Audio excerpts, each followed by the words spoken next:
महाभारत में कथा के अनुसार पाशुपत नामक अस्त्र में 1000 जंगली जानवरों की शक्ति थी। अर्जुन इस पाशुपत अस्त्र को पाने का इच्छुक था। उनके शस्त्रों का भंडार पाशुपत अस्त्र के बिना अधूरा था। इस अस्त्र को प्राप्त करने का संकल्प लेकर अर्जुन ने बालू का एक शिवलिंग स्थापित किया और शिवजी का आवाहन शुरू किया। दिन रात वहीं पर ही बैठकर अर्जुन ने तपस्या की।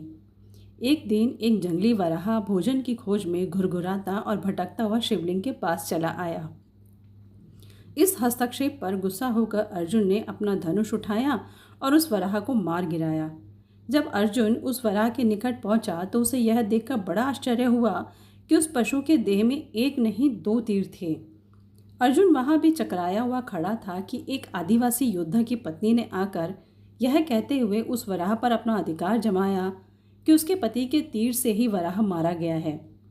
अर्जुन आपे से बाहर हो गया। उसने इस पशु को देने से मना कर दिया और उस आदिवासी योद्धा को लड़ने की चुनौती दे डाली। अर्जुन पर वह योद्धा भारी साबित हुआ। इसके अलावा उसके अंदर असीम ऊर्जा भी जान पड़ती थी। अर्जुन के हर वार से वह उछल कर उठता और अगले वार के लिए तैयार रहता। अब अर्जुन थकने लगा। हताश होकर उसने कुछ जंगली फूल तोड़े और उन्हें शिवलिंग पर चढ़ा दिया।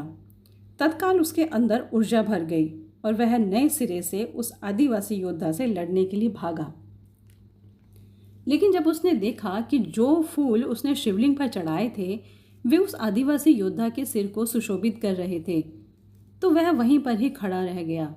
तब उसे आभास हुआ कि यह योद्धा स्वयं शिवजी थे और उनकी पत्नी देवी पार्वती थी।